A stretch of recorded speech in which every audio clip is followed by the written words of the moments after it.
Então será que é o fim dos fundos imobiliários de papel? O que está acontecendo com os dividendos que estão despencando? O que fazer agora? É hora de comprar? Não é? Enfim, vamos falar sobre tudo isso nesse vídeo para te ajudar a tomar as melhores decisões possíveis. Então se você é clubista, já deixa o dedo no like. Se você não é clubista, fica o convite para você se tornar um, clicando no botão de inscrição e também no sininho. E já comenta aí de cara se você tem fundos imobiliários de papel, sim ou não, e como é que você está se sentindo nesse cenário.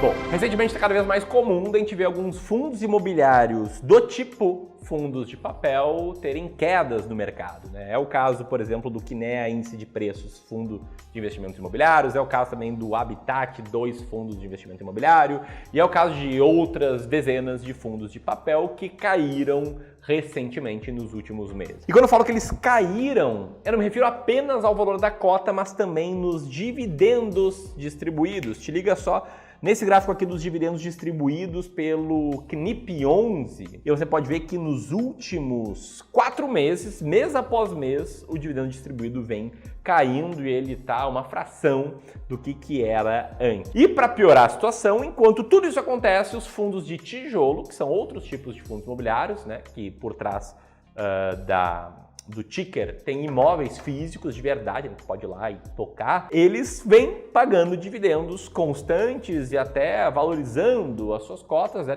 Do caso a caso, é claro, como é o caso aqui do 20 Shopping Centers Fundo de Investimento Imobiliário, que as cotas vêm subindo 11% nesse ano e também a distribuição de dividendos vem se recuperando aí dos maus momentos do ano passado. E como eu já falei, para não piorar, tem ainda mais um fator, né, Filipão? E vários investidores levam em consideração que é uma taxa livre de risco, uma taxa Selic mais alta, né, atualmente no patamar já de 13,75%, que faz alguns investidores se questionarem o seguinte: porra, tô ganhando 0,3% nesses fundos imobiliários aqui, que é menos que a poupança, e a renda fixa sem risco tá me pagando 13% ao ano, né, mais de 1% ao mês. Por que investir nessas porcarias? E embora talvez nem todo mundo pense assim, né? Sei que esse é um pensamento comum, sobretudo de quem está começando, e aí acaba meio que comparando laranja com banana. Ainda assim, eu sei que muitas pessoas ficam preocupadas, né? Sem saber o que está acontecendo, se é aumento de migrar a carteira de fundos imobiliários para fundos de tijolo ou ainda para renda fixa.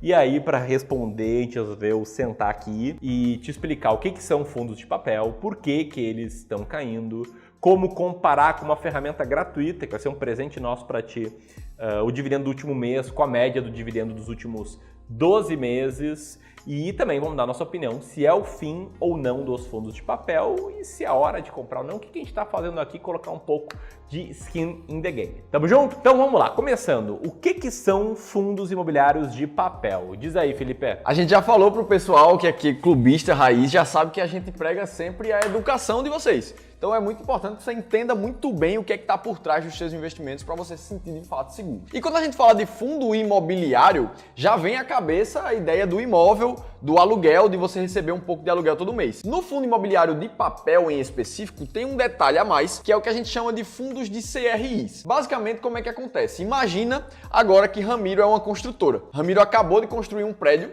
com uns 30 apartamentos para vender e a gente sabe que um prédio você não vende de uma hora para outra. Você vende para muitos dos clientes e muitos deles não te pagam à vista. Eles te pagam de forma parcelada, né? Em 30, 50, 100 vezes, depende muito do caso. O que é que acontece? Depois que Ramiro vende esse prédio, já tá com um contrato de venda todo certinho, os novos compradores vão pagar as parcelas para Ramiro. Eu, Felipe, como fundo imobiliário de papel, posso chegar e dizer: Ramiro, vamos fazer o seguinte, eu vou te dar um valor aqui à vista para você e eu agora vou ter direito ao débito desses compradores dos teus apartamentos. Eu vou receber a parcela. Eu faço isso como fundo imobiliário e repasso essa parcela em aluguel para os meus investidores. É assim que funciona basicamente um fundo de papel.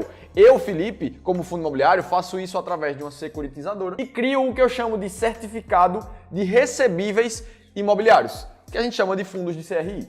Então é assim que funciona por trás de um fundo de papel. E esse é o caso justamente do fundo que a gente falou no início do vídeo, o KNIP, por exemplo, que é um fundo de papel e tem dentro da sua carteira de ativos vários fundos CRIs que fizeram exatamente esse mesmo processo que a gente acabou de falar aqui. E dentro desses fundos CRIs, cada um tem uma correção monetária que vai fazer com que o aluguel dos compradores seja pagos para mim agora, fundo de papel.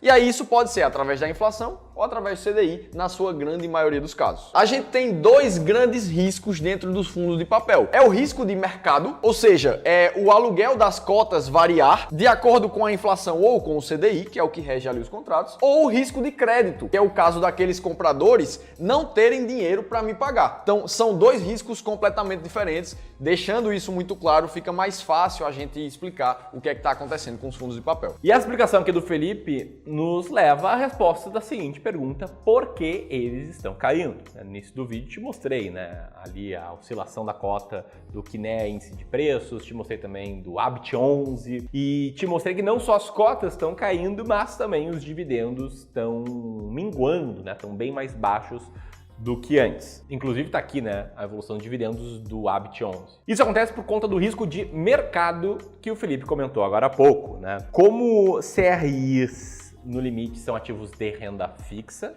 não confunda, tá? Investimento em fundo imobiliário é renda variável, mas como CRIs, que os fundos investem, são ativos de renda fixa, eles têm uma parte do seu retorno atrelada ao índice, né? O Felipão comentou que alguns são atrelados ao CDI, outros são atrelados ao IPCA e ao IGPM, que são índices de inflação. Agora te liga só o que aconteceu com o IPCA recentemente, né? Foram 3 meses de IPCA negativo, de deflação no Brasil. Pega essa informação e compara agora com a carteira do KNIP11. E olha só que a maior parte dos seus ativos que esse fundo investe, estão indexados ao IPCA. Sabendo disso, dá para entender um pouquinho melhor como funciona a composição de aluguel pago por um fundo de ação. Imagem essa que está na tela, né? Uma parte é correção monetária, outra parte são os juros, outra parte são, às vezes, reservas de lucros e tem também as despesas do próprio fundo. E no caso desse fundo da KINEA, que a gente está comentando aqui desde o início do vídeo, o que a gente tem é que a correção monetária tem sido negativa nos últimos meses, impactando fortemente a distribuição de seus dividendos e fazendo o fundo reduzir de um yield que chegou a quase 1,6%, chegou até a bater 1,6% ao mês, para apenas 0,3% ao mês. E o mesmo aconteceu em vários outros fundos imobiliários de papel no Brasil. Alguns sofreram um pouco menos, outros muito menos. Mas pega aqui, por exemplo, o ABT11 e a gente pode ver que ele tem 29% dos seus indexadores atrelados ao IPCA com variação negativa, que são os que mais sofrem, e 50% sem variação negativa, então ele sofreu um pouco menos e o seu yield saiu lá da faixa de 1,3% mais ou menos para 0,94%. Inclusive, alguns gestores de fundos imobiliários de papel chegaram a alegar em relatório que seus dividendos seriam nulos caso eles não tivessem, né, alguns ativos protegidos contra deflação. Agora, o grande ponto é, antes de dar nossa opinião se é o fim ou não dos fundos de papel e o que fazer, o que a gente está fazendo aqui, a gente tem um presente para ti, né? Para ti que é clubista, que acompanha o Clube do Valor ou que caiu de paraquedas nesse vídeo e está gostando dele e quer acompanhar o rendimento de alguns fundos imobiliários, sejam fundos que você já investe ou os que você está pensando em investir. A gente tem uma planilha, tá, de calculadora de dividendos de fundos imobiliários que você pode baixar de forma totalmente gratuita. Eu vou deixar o link aqui na descrição do vídeo. E aí, ao acessar essa planilha, você consegue colocar ali a lista de fundos imobiliários que você quer analisar, qual seria a média do rendimento desse fundo imobiliário nos últimos 12 meses. Então você pode ver aqui, por exemplo, com KNIP11 e ABT11, os dois fundos que eu estou digitando aqui, que existe uma diferença muito grande entre o último dividendo pago, que é esse aí altamente impactado pela deflação, com a média dos últimos 12 meses, que é bem maior do que o último dividendo pago. E assim, com essa comparação, você pode ficar ligado, né, de que, olha, acabando esse período de deflação, se tudo voltar ao normal, cara, será que o rendimento que eu vou receber vai estar mais próximo da média ou do último mês? Aí tá dando um spoiler aqui, ele vai estar mais próximo da média. O que nos leva para uma grande pergunta muito importante, que eu vou deixar a bola aqui com o Felipe, que é o fim dos fundos de papel, Felipe? Na verdade, compilando tudo que a gente acabou de falar, Ramiro, a gente lembra lá que a gente está vivendo um momento de risco de mercado, mais uma vez. Então, se a inflação caiu, isso vai impactar diretamente o pagamento dos dividendos do fundo de papel, mas ninguém falou de risco de crédito ainda. Inclusive, os próprios gestores dentro dos relatórios falam que a qualidade dos seus créditos continuam as mesmas. Inclusive, a inflação menor é mais fácil para o devedor pagar, porque fica menos oneroso para o caixa do cara que detém o crédito CRI para pagar aquilo ali para dentro do fundo do caixa. Então o risco de crédito não foi falado, somente risco de mercado. E o que é que acontece num momento como esse? Pelo fato das cotas virem caindo, como a gente mostra aqui, acontece que muitos investidores começam a vender porque acham que aquele fundo agora não faz mais sentido e migram para renda fixa, migram mais para o fundo de tijolo, fazendo com que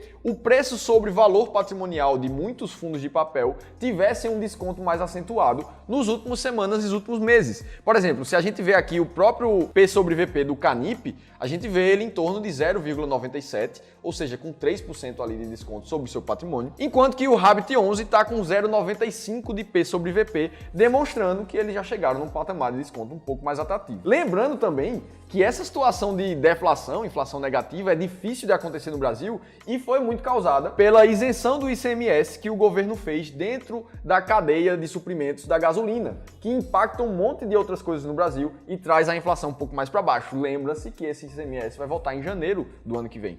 Então a tendência é que a inflação se normalize e assim sendo também os dividendos dos fundos de papel. Em outras palavras, tá? Não é o fim dos fundos imobiliários de papel e inclusive podem estar se abrindo, podem estar ainda rolando no mercado algumas oportunidades para quem tem uma estratégia clara. E aí tem uma pergunta que é o que fazer? Pô, então é hora de comprar? E a resposta não é assim a hora de comprar, porque depende da sua estratégia. Depende do que você está fazendo com a tua carteira. Por exemplo, se você tem fundos imobiliários, um dinheiro investido neles, que você pretende usar daqui a alguns meses ou daqui a 1, 2 anos, cara, você nem deveria ter fundos imobiliários. Agora, se não, você tem uma parte da tua carteira de longo prazo aplicada em fundos imobiliários, pensando em diversificar ali em 10, 15 diferentes fundos, com uma estratégia clara, aí talvez sim seja um momento de colocar alguns fundos de papel, né? Depende do que a tua estratégia te indicar. A nossa estratégia aqui no Clube do Valor, né, a estratégia S-Rank ou também a estratégia BBB, que é uma estratégia bastante parecida, são estratégias matemáticas que chegam numa lista mais ou menos como essa de fundos imobiliários que estejam na média com bons dividendos dos últimos 12 meses, né, não no último mês, nos últimos 3 meses, e também uma relação de preço para o valor patrimonial mais baixa. E nesse caso, ó, mostra aí, Gleison, a coluna setor. Você pode ver que entraram alguns fundos recebíveis imobiliários lá no topo do ranking por conta dessa anomalia de mercado. E especificamente falando, tá, para clientes novos de Advisory Wealth aqui do Clube do Valor, a gente está comprando, né, a gente como Clube do Valor, ambos os fundos imobiliários, né? O Canip 11 é o 10º fundo da estratégia S-Rank e o Habit 11 é o 11º fundo dessa estratégia, porque eles têm baixo preço por valor patrimonial e uma média de dividendos nos últimos 12 meses ainda alto. E porque uma estratégia que, puramente matemática, nos mostrou que esse era uma boa escolha, né? Sabendo, claro, dos riscos que existem para manter em carteira atualmente. Dito isso, onde é que eu consigo um ranking como esse? Olha, em breve a gente vai começar a nossa Black Friday aqui do Clube do Valor e aí você vai ter opções ali de combos de cursos que incluem inclusive cursos sobre fundos de investimentos imobiliários. Para você não perder as ofertas da Black Friday que vai rolar ali na semana do dia 21, naquela semana só por poucos dias, vou deixar o link aqui e o link para a nossa planilha que a gente mostrou no vídeo vai estar aqui. Tamo junto? Grande abraço e até mais!